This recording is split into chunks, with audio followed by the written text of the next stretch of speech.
Mi novia quiso fingir una ruptura para probar a sus amigos. Al tercer día ya estaba con otra. Lo que hice después no tiene marcha atrás. Tengo 32 años y trabajo como inspector de obras para el condado. En resumen, mi labor consiste en asegurarme de que los contratistas hagan su trabajo como corresponde y que las construcciones no representen un riesgo. No es un trabajo glamoroso, pero el salario es decente, los beneficios son buenos y, sinceramente, tiene lo suyo. Me paso el día detectando intentos de atajos o trampas, lo cual, sin saberlo, resultó ser un excelente entrenamiento para lo que me esperaba en mi vida personal. Llevaba casi 2 años en pareja con Lorena, ella tiene 29, y desde hace 8 meses vivíamos juntos en un apartamento de 2 habitaciones en el centro. Conseguimos ese lugar a través de un anuncio en línea. El proceso fue un caos, pero la ubicación era ideal. Podíamos ir caminando a nuestros trabajos y teníamos cerca un sitio de tacos que los martes vendía cada uno a $2. Ella trabajaba en una empresa de marketing llamada Ideas Creativas, o algo con un nombre igual de genérico, encargándose de gestionar redes sociales para negocios locales. Siempre hablaba sobre métricas de interacción, sinergia de marca y otras cosas que, la mayoría del tiempo, no entendía. Pero le apasionaba su trabajo,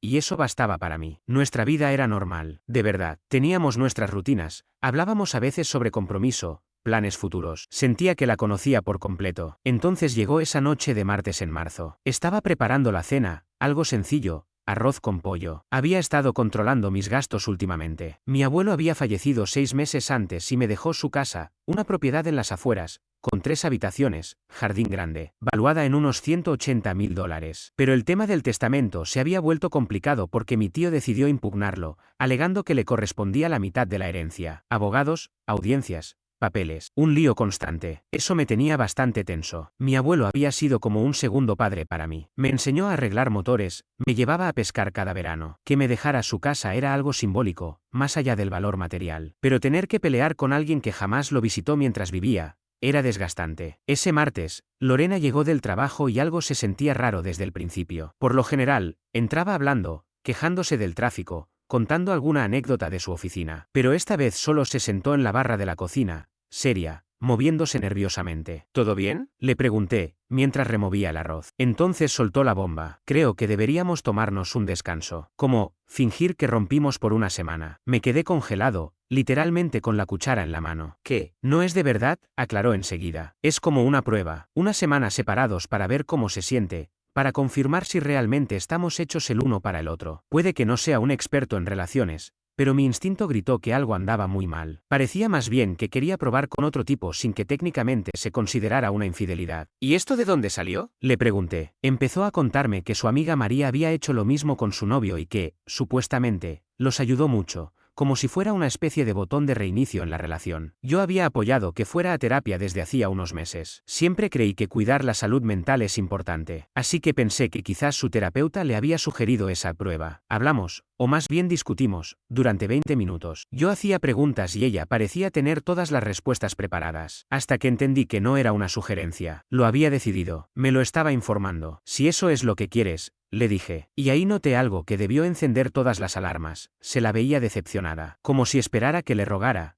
que peleara, que suplicara. Pero no lo hice. Acordamos ciertas reglas, una semana sin contacto, salvo temas del apartamento. Ella se quedaría en casa de María, y después de 7 días hablaríamos. Esa misma noche hizo su maleta y se fue. Los primeros días, para ser honesto, no fueron tan malos. Dormí mejor. Vi algunas series que a ella no le gustaban, especialmente un documental sobre desastres en construcciones que siempre decía que era deprimente, pero que a mí me parecía fascinante. También llamé a mi hermano, que vive en Arizona. Hablamos 2 horas sobre cualquier cosa, su nuevo trabajo, la casa del abuelo, si debería adoptar un perro una vez que se resolviera todo lo legal. Fue una charla tranquila. Hasta me preguntó por Lorena y le conté lo del descanso. Hubo un silencio incómodo. Luego dijo, hermano, eso suena a una manipulación de manual. Mi hermano no suele meterse en mis temas sentimentales. De hecho, después de su divorcio, jura que no quiere saber nada con las mujeres. Pero el tono con el que me lo dijo me hizo pensar que quizás no estaba exagerando. Y mientras tanto, yo disfrutaba de pequeños placeres, comer pizza 3 días seguidos,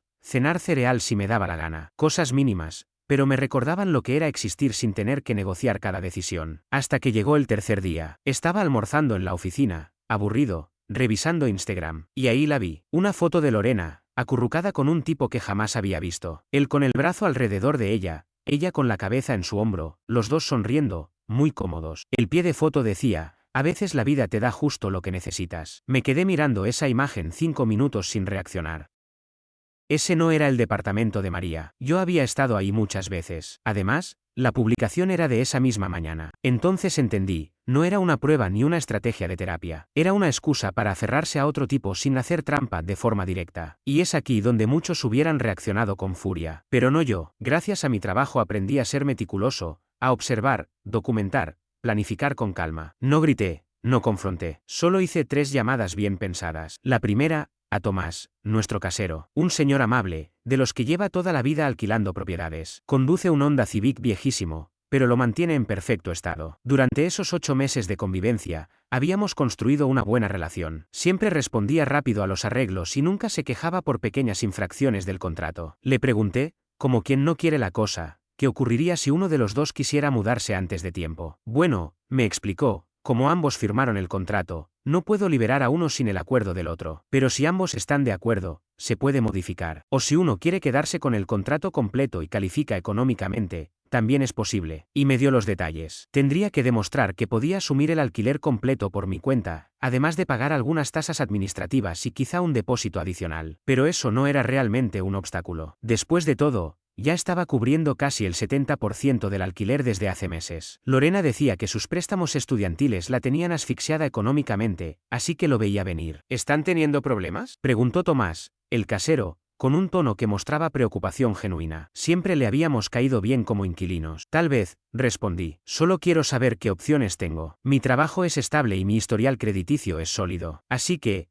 por ese lado, calificaba sin problemas. Esa información era útil. La segunda llamada fue para mi amigo Carlos, que es abogado. Estudiamos juntos en la universidad y me ha ayudado antes con asuntos legales. Le conté la situación y le pregunté qué derechos tenía. No hagas ninguna locura, me advirtió. Documenta todo. Guarda mensajes, toma fotos. Si está planeando perjudicarte de alguna forma, necesitas pruebas. Buen consejo. La tercera llamada fue a mi amigo Sergio, que tiene una habitación libre en su casa. Le pregunté si podía quedarme unos días mientras resolvía todo, y aceptó sin pensarlo 2 veces. Los amigos de verdad valen oro. Esa misma tarde, después del trabajo, volví al departamento y empecé a empacar algunas de las cosas de Lorena. Ropa, artículos personales, sus productos de aseo. Fui respetuoso. Doblé todo con cuidado y dejé las bolsas junto a la puerta. Le mandé un único mensaje: vi tu publicación en Instagram. Empaqué algunas de tus cosas, están junto a la entrada. Me quedaré en otro lugar. Esto se acabó. Después de eso, silencié su número y me fui a casa de Sergio. Pero lo realmente revelador empezó a surgir en los días siguientes. Empecé a atar cabos que antes me habían parecido inconexos. ¿Recuerdas que mencioné lo de la herencia de mi abuelo? Bueno, aproximadamente un mes antes de que Lorena sugiriera que tomáramos un respiro,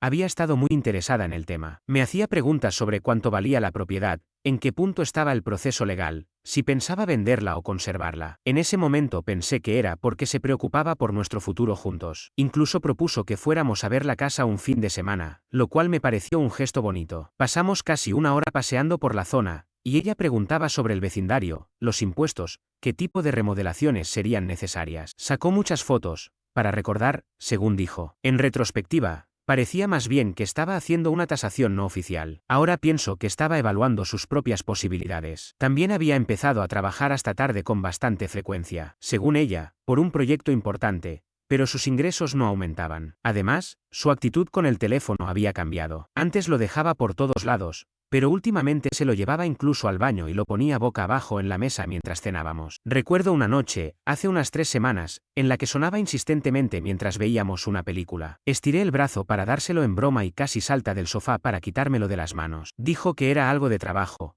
pero claramente estaba nerviosa. Así que empecé a fijarme en detalles. Nada obsesivo, solo prestando atención a lo que antes ignoraba. Recordé que el tipo que salía con ella en la foto de Instagram me sonaba de algo. Me costó, pero al final lo ubiqué. Estuvo en una fiesta de su oficina hace unos 2 meses. Me lo presentó como Julián, del equipo digital. Hablaron como 1 hora, mientras yo me esforzaba en una conversación incómoda con su jefe. Todo empezaba a encajar. No era una decisión repentina. Ella llevaba tiempo planeándolo. Semanas, quizá meses. Necesitaba más información antes de decidir qué hacer. Sé que suena mal, pero ya no existía la confianza. Así que la siguiente vez que fui al departamento a buscar más de mis cosas, noté que su computadora personal seguía ahí. Obviamente se había llevado la del trabajo, pero dejó esa. No estoy orgulloso de esto, pero revisé su historial de navegación, y lo que encontré fue peor de lo que imaginaba. Tenía varios perfiles de citas activos, todos creados hacía unas 6 semanas, justo cuando comenzó a preguntarme sobre la herencia.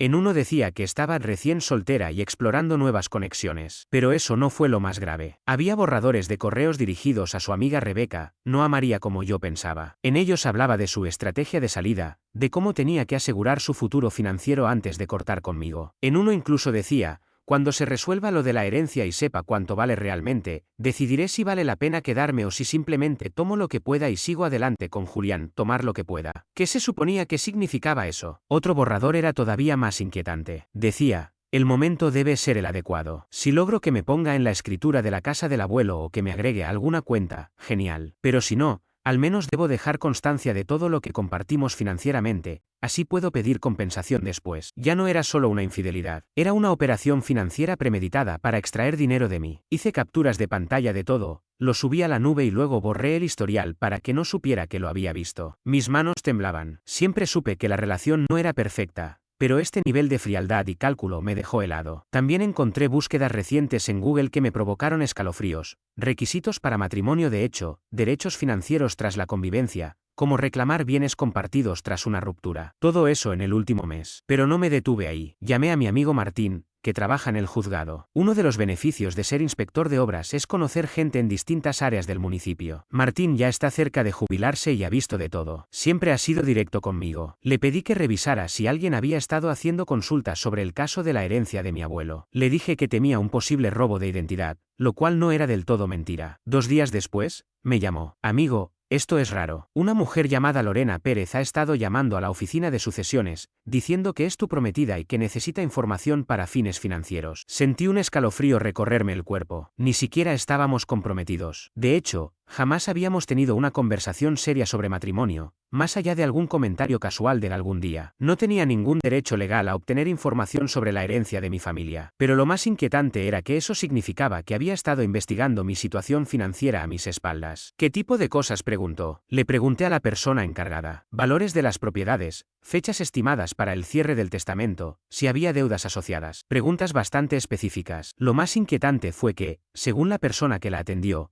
parecía tener un conocimiento sorprendente del proceso de sucesión, casi como si hubiera estudiado derecho, o al menos como si alguien la estuviera asesorando. Ya fuera por iniciativa propia o por influencia externa, el hecho era claro: ella no estaba detrás de una simple separación. Todo giraba en torno al dinero. Estaba buscando cómo sacar provecho de la herencia o, en su defecto, llevarse todo lo que pudiera antes de irse. En ese momento, pasé del desconcierto a una concentración absoluta. Si ella quería jugar sucio, yo también sabía moverme. Solo que yo no iba a jugar damas. Iba a jugar ajedrez. Y ella no tenía idea de con quién se había metido. Mi primer paso fue asegurarme de que todo mi dinero estuviera protegido. Cambié contraseñas, moví fondos a cuentas nuevas que ella desconocía y comencé a documentar cada gasto compartido que habíamos tenido en los últimos 8 meses. Fui al banco para confirmar que no tuviera acceso a ninguna cuenta mía. Y ahí me encontré con una sorpresa aún mayor. Una empleada mayor, llamada Rosa, que ya me había atendido antes, me llamó a un costado y me susurró: cariño, tu novia vino hace un par de semanas preguntando cómo agregarse a tus cuentas. Dijo que se iban a casar y quería simplificar las finanzas. Le expliqué que necesitabas estar presente y traer documentación,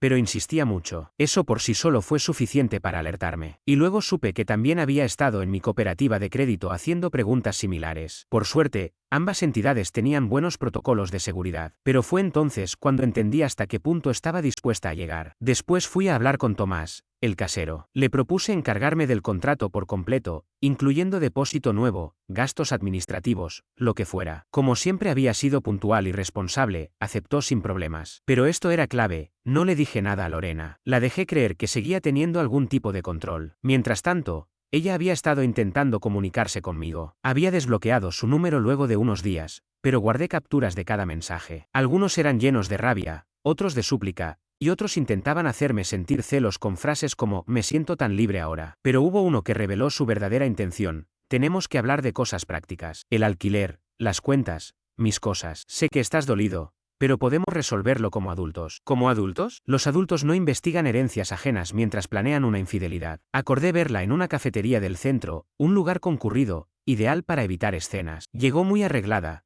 seguramente esperando que su aspecto me hiciera dudar. Se sentó frente a mí y dijo con tono suave: me alegra que hayas venido. Sé que esta semana ha sido difícil, pero creo que podemos superar esto. La miré sin expresión. ¿Superar qué, exactamente? El espacio era para que creciéramos por separado y volviéramos más fuertes. Sé que lo de la foto fue confuso, pero Julián es solo un amigo. No es lo que parece. El nivel de manipulación era impresionante. Estaba intentando convencerme de que lo que había visto con mis propios ojos no era real. En realidad, le dije, el espacio me ayudó a ver muchas cosas con claridad. Se animó, creyendo que había ganado. Me alegra que pienses así. Entonces, ¿seguimos adelante? Claro que vamos a seguir adelante, solo que no juntos. Su rostro cambió por completo. ¿Qué quieres decir? Que he asumido el contrato del piso. Tienes hasta el viernes para recoger tus cosas. Esto se acabó. Entró en pánico. No puedes echarme así. Tengo derechos. No te estoy echando. Solo no voy a renovar contigo. Tomás fue muy claro. Y ahí se cayó la máscara. Su tono cambió. Esto es una locura. Compartimos gastos. Propiedades. No puedes terminar una relación de 2 años por un error. ¿Propiedades compartidas? ¿Cómo qué? El depósito de seguridad, las compras, las facturas. Ahí estaba. El dinero. Tengo registros de todo. Recibirás lo que te corresponde. Spoiler, no es mucho. Entonces comenzaron las lágrimas. Lágrimas grandes, dramáticas. No puedo creer que seas tan frío. Pensé que me amabas. Te amé. Pasado. Pero no amo que me mientan ni me manipulen. Nunca te mentí. Saqué el móvil. Le mostré una captura de pantalla de uno de sus perfiles de citas. Lo había creado 6 semanas atrás. En la descripción decía, recién soltera. Su rostro se volvió pálido. Quiso hablar, pero no pudo. Hay más, dije, pero creo que con esto basta. Tienes hasta el viernes. Lo que quede, lo donaré. Me levanté. Ella me sujetó del brazo. Espera, al menos hablemos esto con calma. Sé que cometí errores, pero podemos arreglarlo. Además, lo de la herencia de tu abuelo. Y ahí estaba el verdadero motivo, lo que realmente le interesaba. Mi herencia no tiene nada que ver contigo, respondí. Nunca la tuvo, ni la tendrá. La dejé allí, en esa cafetería, seguramente haciendo cálculos mentales de cuánto dinero acababa de perder. Pero eso no era todo. Aún no había terminado. Lorena se mudó el viernes, pero antes intentó todas las técnicas posibles. Me llamó llorando. Pidió a María que me hablara, incluso intentó involucrar a su madre. Curiosamente, su madre me pidió disculpas. Fue incómodo, pero revelador. Lo mejor vino después, cuando trató de salvar su reputación. Las personas de nuestro entorno empezaron a enterarse de la ruptura, y ella intentó controlar la narrativa. Empezó a publicar frases ambiguas sobre traición, redescubrirse, sobre mujeres fuertes y hombres tóxicos. Muy sutil todo. Algunos amigos en común me escribieron. No hablé mal de ella, solo conté la verdad.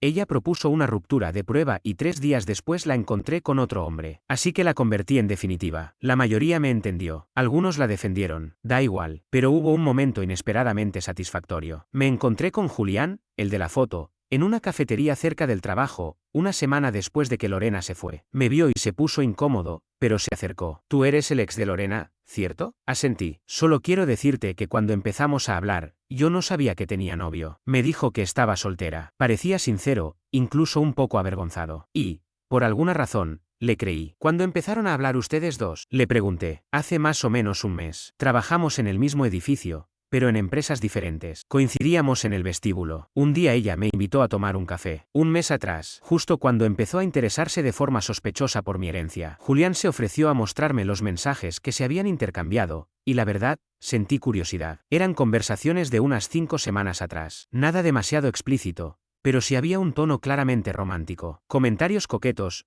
charlas nocturnas, esa típica construcción emocional que precede algo más. Pero lo más impactante fue leer uno donde ella decía estar a punto de liberarse de una situación complicada, y que ansiaba comenzar de cero. Le agradecí a Julián por su sinceridad y le deseé suerte. Me pareció alguien decente, simplemente atrapado en su telaraña. Pero él no fue el único que empezó a notar cosas extrañas. Unos días después, recibí una llamada de Sergio, uno de los exnovios de Lorena. Nos habíamos cruzado un par de veces en fiestas, pero no teníamos relación. Su mensaje fue claro. Oye, me enteré de que tú y Lorena terminaron. ¿Te parece si tomamos una cerveza? Hay algo que creo que deberías saber. Nos reunimos en un bar deportivo, y lo que me contó terminó de conectar todas las piezas. Me explicó que ella había hecho lo mismo con él. Ese juego de separaciones ficticias, solo que a él se lo presentó como una pausa para reflexionar si realmente eran el uno para el otro. Durante su relación de 3 años, Lorena constantemente lo manipulaba, provocaba discusiones solo para medir su nivel de compromiso, simulaba emergencias para ver si él dejaba todo por ir en su ayuda. Y siempre, había otro hombre en espera. Lo que terminó por quebrar la relación fue un supuesto problema familiar que la obligaba a viajar. Sergio condujo más de 4 horas para asistirla, solo para descubrir que todo era una mentira. Ella nunca salió de casa. Estaba probando hasta qué punto él estaba dispuesto a sacrificarse. Pero lo realmente revelador fue lo que Sergio me dijo después. Hacia el final de su relación, Lorena también había empezado a preguntarle por su situación económica. Si tenía ahorros, si su familia tenía dinero, si esperaba alguna herencia. Me dijo que tenía un patrón, buscaba hombres que aparentaran estabilidad y éxito, y luego trataba de averiguar su valor económico. Si no encontraba lo que esperaba o surgía alguien mejor, generaba un drama como excusa para marcharse. Ahí comprendí que lo de Lorena no era solo infidelidad o juegos emocionales. Era un esquema calculado, un verdadero plan de depredación financiera. Y Sergio no fue el único que me dio esa perspectiva. Me contó que, en su pequeño círculo, aún mantenía contacto con otros exnovios de ella. Y el patrón se repetía. Me habló de un tal Adrián, con quien Lorena había salido unos 6 meses. Apenas descubrió que la familia de él tenía dinero, empezó a presionarlo para que se fueran a vivir juntos. Le pidió estar en su contrato de arrendamiento y hasta quería acceso a sus cuentas bancarias. Cuando él se negó por considerarlo demasiado apresurado, ella provocó una pelea, terminó con él y se fue con otro sujeto con quien ya había estado hablando antes. Mi enojo era profundo, pero también sentía una especie de retorcido asombro. No había nada espontáneo en lo que hacía. Era una estrategia cuidadosamente armada. Pero si ella creía que yo sería solo otro nombre más en su historial, se equivocaba. Para ese punto ya tenía pruebas suficientes para exponer a Lorena por completo. Pero quería hacerlo con inteligencia. No tenía sentido actuar de forma impulsiva si eso solo me haría quedar como el despechado. Y entonces cometió un error grave. ¿Recuerdas que mencioné que estuvo llamando a la oficina del tribunal sucesorio preguntando por la herencia de mi abuelo? Pues no paró incluso después de que terminamos. Martín, un conocido del juzgado, me llamó. Amigo, tu ex sigue insistiendo con lo del testamento. Ahora dice que necesita saber detalles del patrimonio porque tú le debes dinero de gastos compartidos. Ahí supe que había cruzado una línea. Intentaba hacer pasar como suyo un dinero que no le correspondía, que era parte del legado de mi familia. Pero eso no fue todo. También comenzó a difundir rumores. Decía que yo le había robado,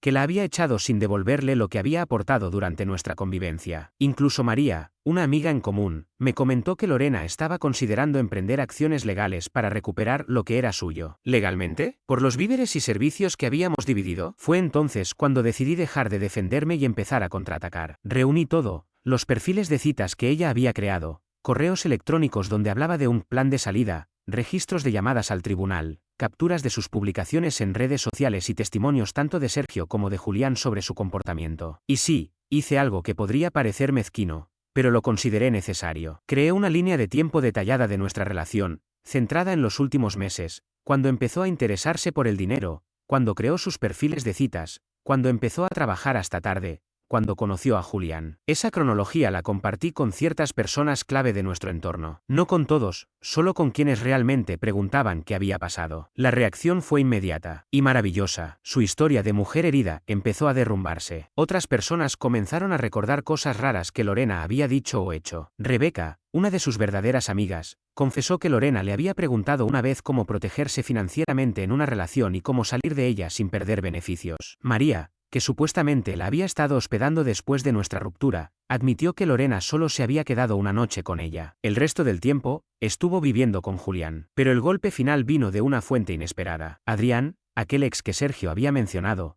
me escribió por Facebook. Resultó que había oído hablar de mí a través de conocidos en común. No por quién era yo, claro, sino porque me había convertido en la última víctima de Lorena. El tipo quería contarme su experiencia personal. No solo había intentado manipularlo económicamente, sino que también le había jugado la misma estrategia del rompimiento falso, ese truco en el que ella se alejaba fingiendo que la relación estaba en crisis para medir su reacción. Cuando eso no surtió efecto, Lorena pasó al siguiente nivel. Comenzó a decir que vivían en unión de hecho y que por eso tenía derecho a la mitad de sus bienes. Tuvo que contratar a un abogado para que ella dejara de acosarlo. Ha hecho esto al menos con 6 tipos que yo conozco, me dijo Marcos. De hecho, tenemos un grupo. Nos mantenemos en contacto para prevenir a otros. Lo llamamos el Club de Sobrevivientes de Lorena. Lo juro, no me lo estoy inventando. Marcos me puso en contacto con los demás, y fue como escuchar la misma historia repetida con ligeras variaciones. Todos coincidían, ella se acercaba a hombres estables y con buen futuro, los llenaba de atenciones durante los primeros meses, y después empezaba a sacar información sobre su situación económica. Si encontraba potencial, presionaba para compartir cuentas, hablar de planes a largo plazo. Si no veía una ventaja, creaba conflictos hasta terminar la relación y pasar al siguiente. Pero lo más interesante fue lo que me contó uno de ellos, David. Él era abogado y llevaba tiempo reuniendo pruebas del patrón de comportamiento de Lorena, esperando el momento adecuado para actuar. Según sus palabras, lo que ella hacía podía calificarse como una forma de fraude. Usaba engaños para obtener beneficios económicos. Si lograban demostrar que era algo premeditado y sistemático, se podía plantear un caso legal sólido. Aunque no estaba completamente convencido de llegar tan lejos, era reconfortante saber que existía esa posibilidad. Mientras tanto, la imagen de Lorena comenzaba a deteriorarse rápidamente. En su trabajo ya circulaban rumores sobre su historial amoroso, especialmente después de lo sucedido con Julián, quien trabajaba en la misma torre de oficinas. Su jefe no estaba contento con lo que escuchaba. Sus publicaciones en redes sociales cambiaron del tono motivacional al dramático, con mensajes sobre envidiosos, personas que no toleran a mujeres fuertes, y demás indirectas. Intentó comunicarse conmigo varias veces, cambiando de tono entre la rabia y el llanto. Como no obtuvo respuesta, empezó a pedir a otras personas que hablaran por ella. Pero nada funcionó. Esa relación estaba más que acabada, y yo había sido quien decidió cerrar esa puerta con llave y tirar la llave. Y sí, ¿recuerdas que mencioné que Lorena estaba considerando acciones legales contra mí? Pues lo intentó, de una forma bastante ridícula. Unas 3 semanas después de haberse mudado, recibí una carta firmada por un abogado exigiendo que le pagara $3.200 por gastos compartidos y por haber roto anticipadamente el contrato de alquiler. Lo curioso es que, durante 8 meses, su contribución total no pasaba de $400, entre comida y servicios. Esa carta, lejos de intimidarme, fue el mejor regalo que me pudo haber hecho. Me dio el pretexto perfecto para responder formalmente. Le envié toda la documentación a Carlos, un amigo abogado, incluyendo capturas de sus perfiles en apps de citas, borradores de correos, registros de sus llamadas a la oficina de sucesiones y testimonios de sus exparejas. Carlos me llamó entre risas. Esto es una amenaza legal tan débil que casi da pena. Pero si quiere jugar en tribunales,